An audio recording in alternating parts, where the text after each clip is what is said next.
saya bisa di titik ini, saya bisa sekuat ini. Jadi kalau semisal Allah ngasih saya ujian yang seperti kemarin, mungkin udah nggak kerasa lagi untuk saya gitu. Jadi kalau mungkin kemarin saya masih nangis-nangis, masih bingung gimana caranya, ternyata sebenarnya nggak perlu seperti itu. Cukup sabar aja, pasti nanti Allah kasih pertolongan. Dan karena kemarin saya sudah di titik ini, berkat orang-orang baik, orang-orang di sekeliling saya, juga dari Lasismu, dan dari Lasismu pun juga itu juga dari banyak orang. Jadi saya ingin mengembalikan apa yang sudah mereka berikan kepada saya, ya bentuknya seperti ini. Saya ingin menjadi jembatan bagi orang lain lagi. Saya ingin mengabdi lagi, ingin memberikan kebaikan, manfaat untuk orang banyak, terutama ya untuk masyarakat, karena saya kan sebagai paramedik veteriner.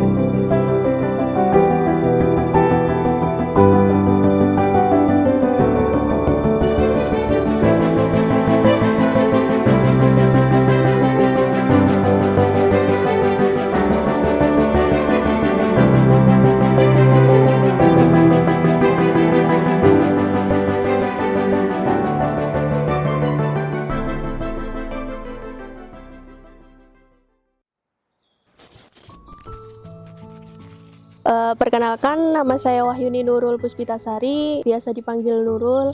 Saya usia 26 tahun. Saya alumni beasiswa Sang Surya dari Lasismu. Sekarang saya bekerja sebagai tenaga paramedik veteriner di Kabupaten Bondowoso.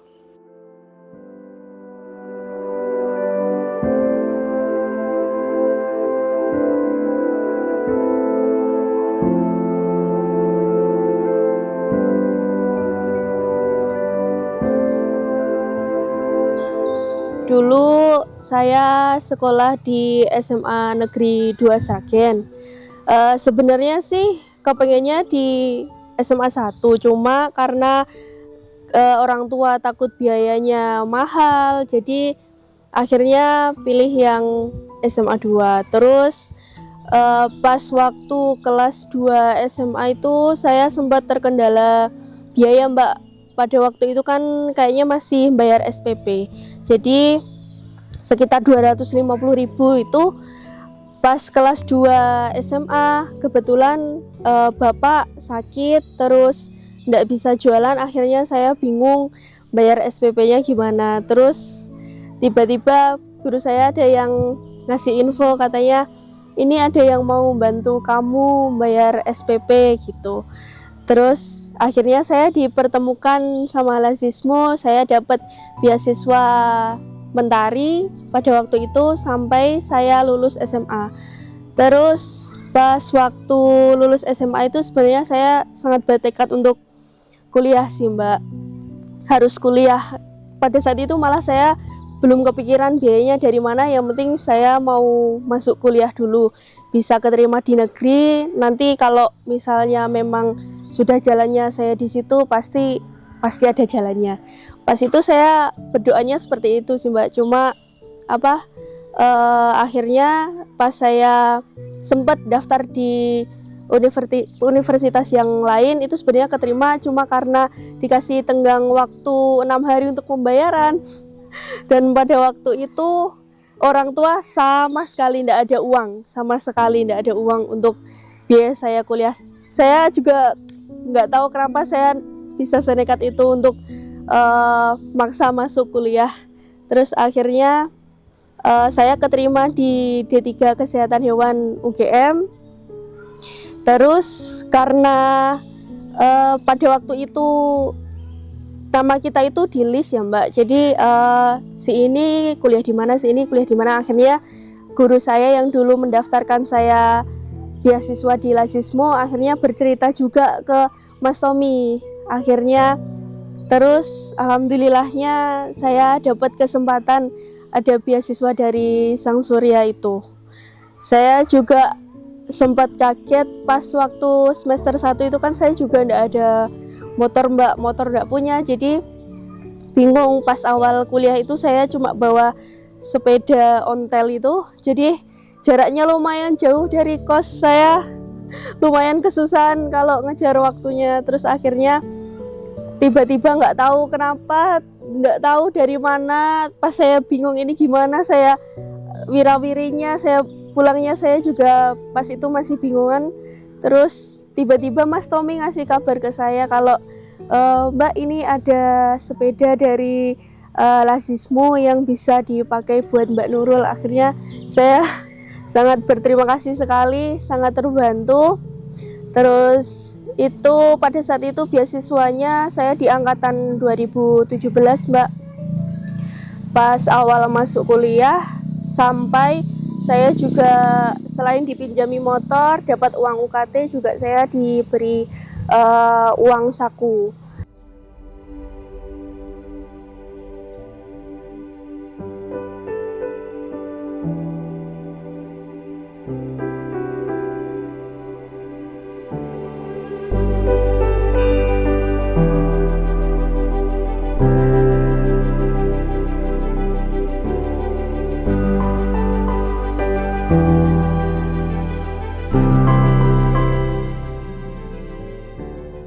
Pada waktu kuliah itu awalnya saya tidak bisa bayar uang kos Mbak, jadi berat sekali sampai saya itu nunggak 3 bulan atau 6 bulan.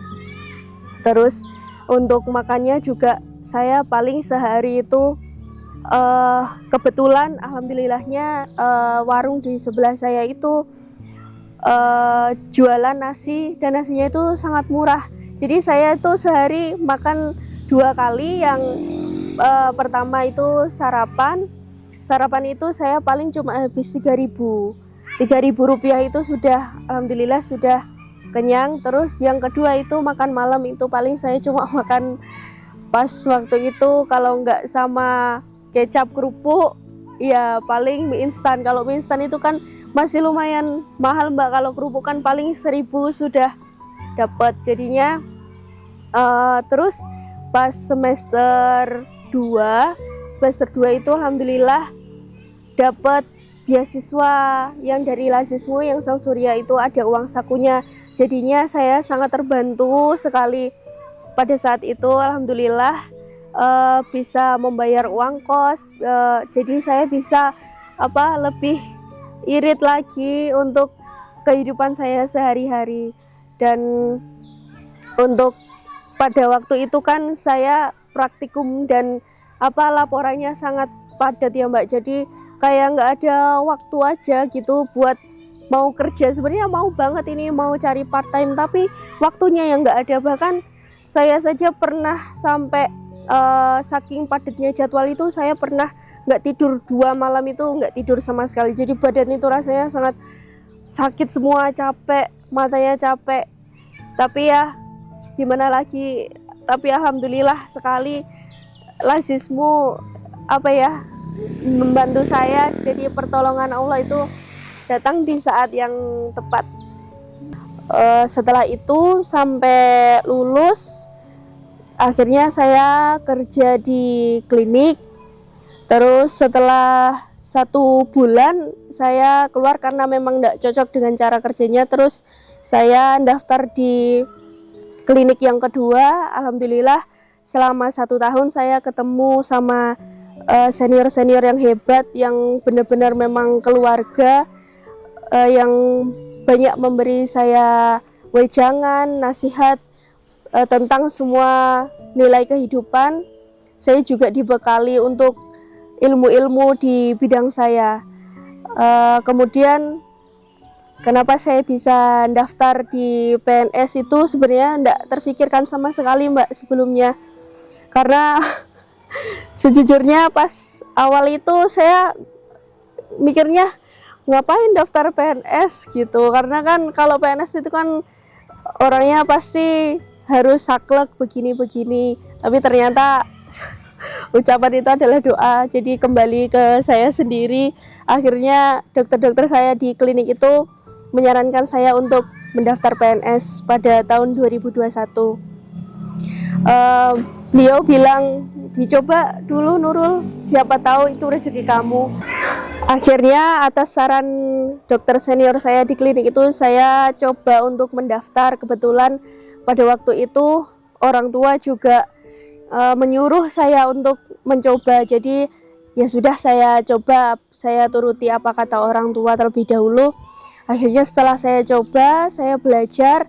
Saya hanya belajar 1 bulan sebelum tes SKD itu, alhamdulillah SKD-nya kok keterima. Terus saya masih tidak percaya, mungkin nanti SKB-nya yang nggak keterima. Akhirnya SKB juga saya belajar. Jadi apapun nanti keputusannya Allah untuk saya, sempat saya berdoa juga, ya Allah kalau memang ini rezeki orang tua saya, rezeki adik-adik saya diterima PNS, tidak apa-apa ya Allah, meskipun jauh. Akhirnya setelah tes SKB, pengumuman, alhamdulillahnya malah lolos. Mungkin memang itu jawaban dari kemarin-kemarin saya sudah berdoa. Kemudian tahun 2022 saya pertama kali menginjakkan kaki di Bondowoso, mulai bekerja di Bondowoso. Kemudian pas pada waktu itu kebetulan sekali ada penyakit PMK sedang mewabah. Jadi itu kita datang kayaknya langsung benar-benar kerja dari pagi sampai malam, sampai mau tidur itu kita kayaknya nggak ada jedanya sama sekali. Jadi ya Masya Allah sekali perjuangannya pas waktu itu.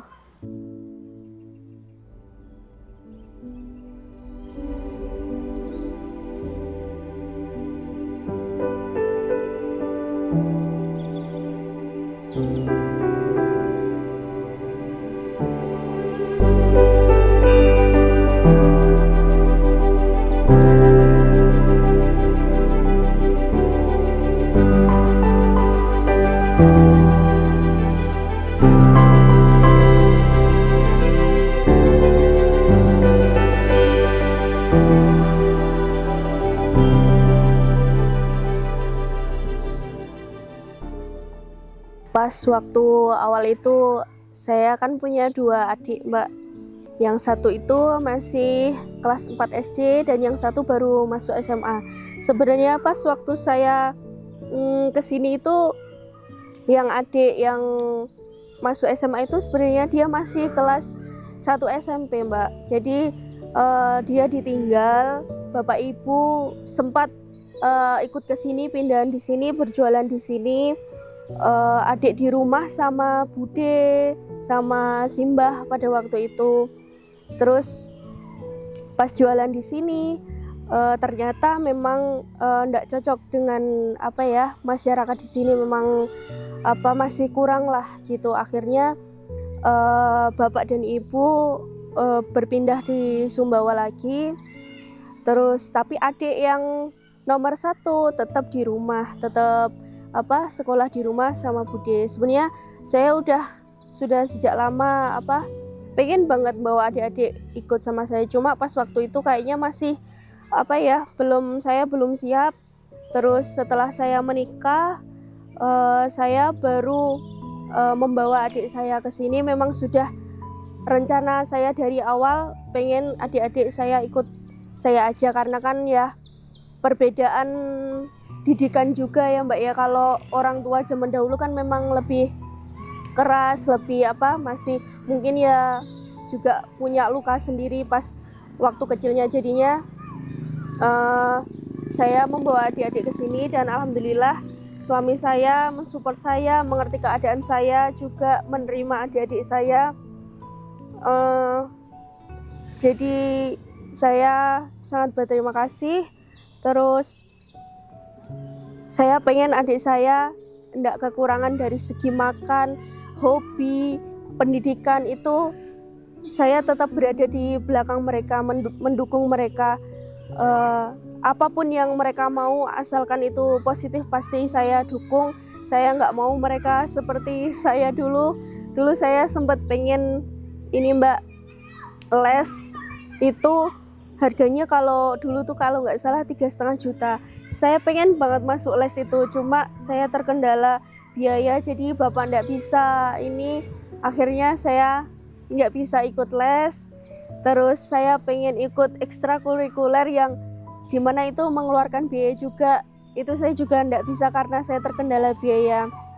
Jadi pas waktu masa-masa pendidikan itu sebenarnya saya bandelnya itu karena saya pengen pendidikannya itu tinggi, jadi fasilitasnya itu juga bisa mendukung saya untuk berkreasi, untuk menimba ilmu. Tapi pada saat itu saya terbatas, jadi saya nggak ingin adik-adik saya seperti saya, cukup saya saja yang merasakan. Sekarang adik-adik boleh apapun, pendidikan, hobi, boleh semuanya. Sekarang sudah ada saya yang membantu.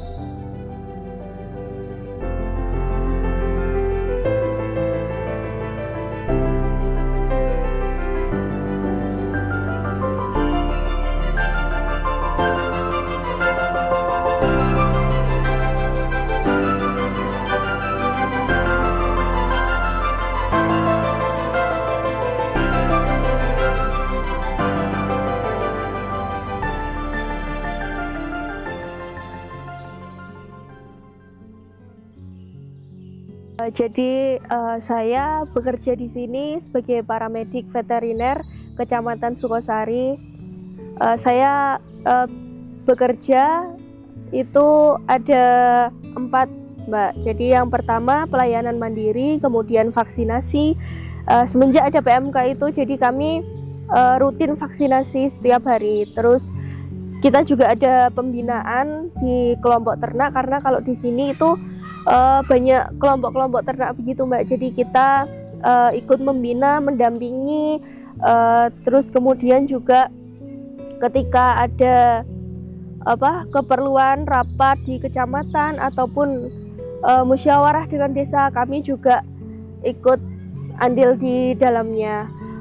Setiap hari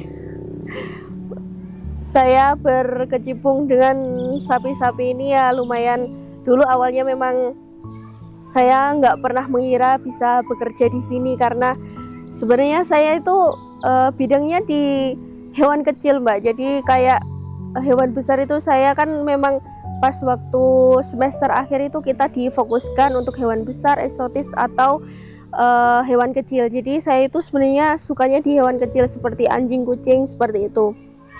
Tapi tidak tahu kenapa saya diarahkan ke sini di sapi-sapi, jadinya ya lumayan saya mengulang lagi pelajaran dari awal lagi di sini, beradaptasi lagi dengan hewannya, tingkah lakunya gitu. Untuk yang kejadian yang unik di sini pernah, Mbak, dulu pas waktu vaksinan itu kan kalau sapi sehat itu kan memang tenaganya kan memang full. Nah, di sini tuh saya itu diantar sama kepala dusun, terus saya berempat sama teman saya. Jadi yang handling itu ada 3 orang. Jadi sampai kepala dusunnya itu ikut memegang sapinya. Nah, pas waktu itu pas mau disuntik, belum itu, Mbak, nyampe disuntik, Mbak, baru begini, baru mungkin nempel di sini paling.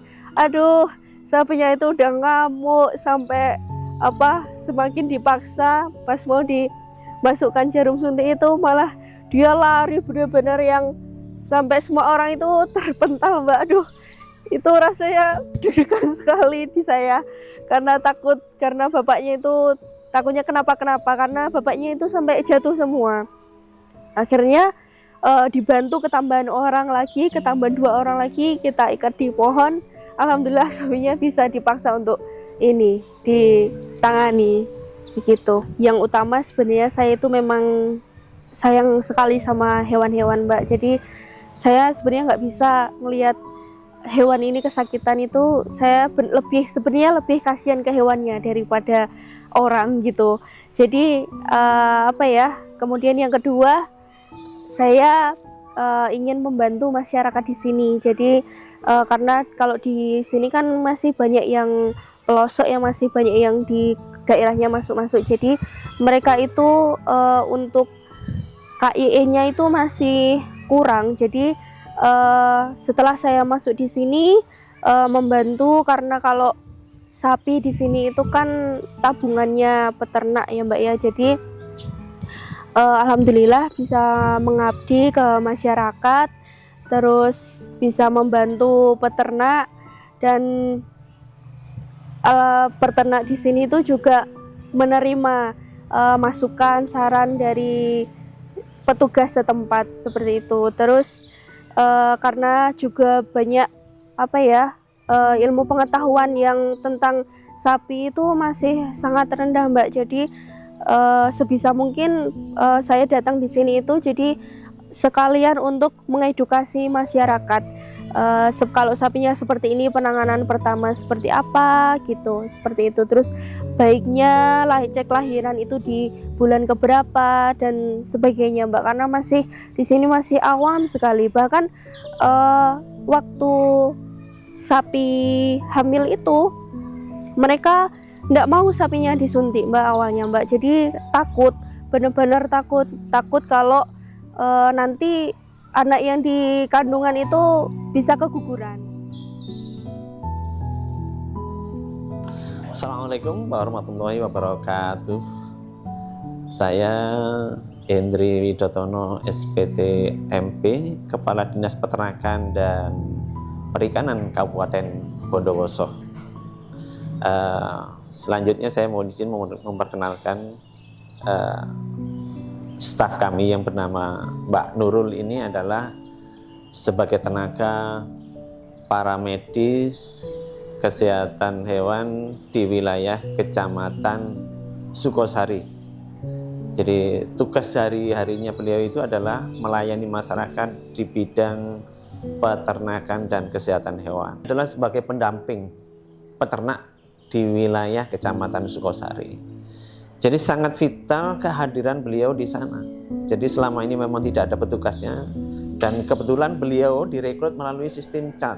Jadi memang betul-betul saya tidak kenal beliau, tidak pernah berhadapan dengan beliau. Beliau sendiri berhadapan dengan suatu media, dengan alat teknologi, sehingga beliau ditempatkan di sini oleh sistem yang di Bondowoso itu perekrutmennya secara khusus. Nah, saya adalah usernya sebagai pengguna dari beliau. Nah, beliau ini kita tempatkan di sana untuk melayani masyarakat, untuk masyarakat biar berternak yang lebih baik. Jadi beliau sangat vital di Kecamatan Sukosari, Kabupaten Bondowoso. Bayangkan kemarin dengan peristiwa PMK, ya beliau adalah garda terdepan dari dinas untuk mendampingi kepada peternak kita yang ada di Kecamatan Sukosari. Dan itu siang malam, jadi kalau ditelepon malam ya harus hadir mendampingi peternaknya. Ya bagaimana? Ya rumah sakitnya atau tempat curhatnya peternak ya di beliau ini sebagai garda terdepan dari fungsi pemerintah hadir di tengah-tengah masyarakat.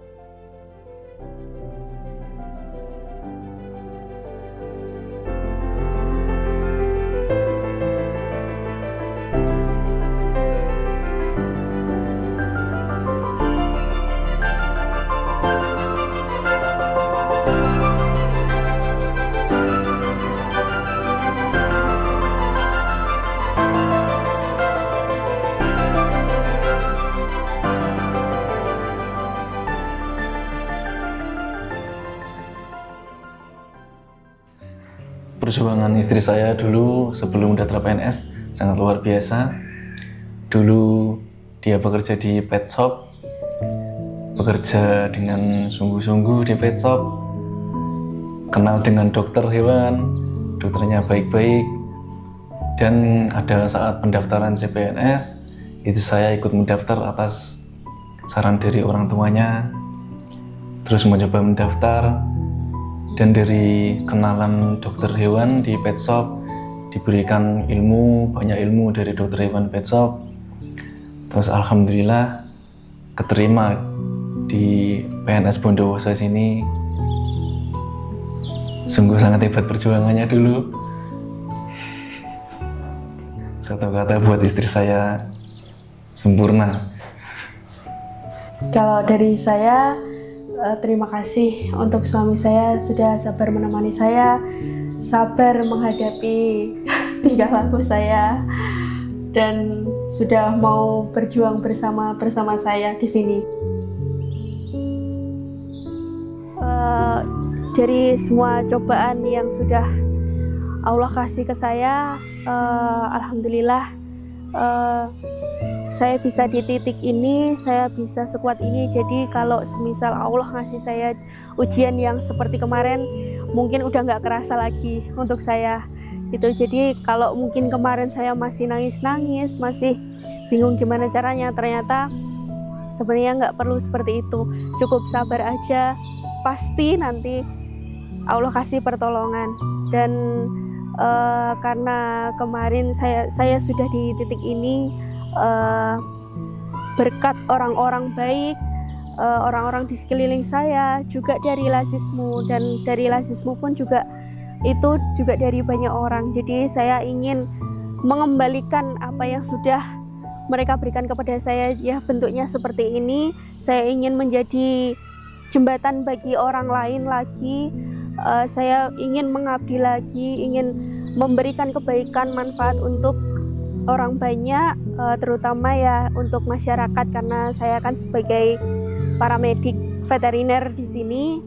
Dan kalau bisa untuk sekedar menyemangati adik-adik saja, semoga itu bisa bermanfaat. Harapan ke depan, saya ingin adik-adik saya sukses, lebih sukses dari saya. Kemudian saya bisa membawa orang tua saya pulang ke Sragen, bisa berkumpul di rumah, karena beliau ini sudah dari dulu ya Mbak ya bekerja, jadi sudah susahnya itu sudah dari muda.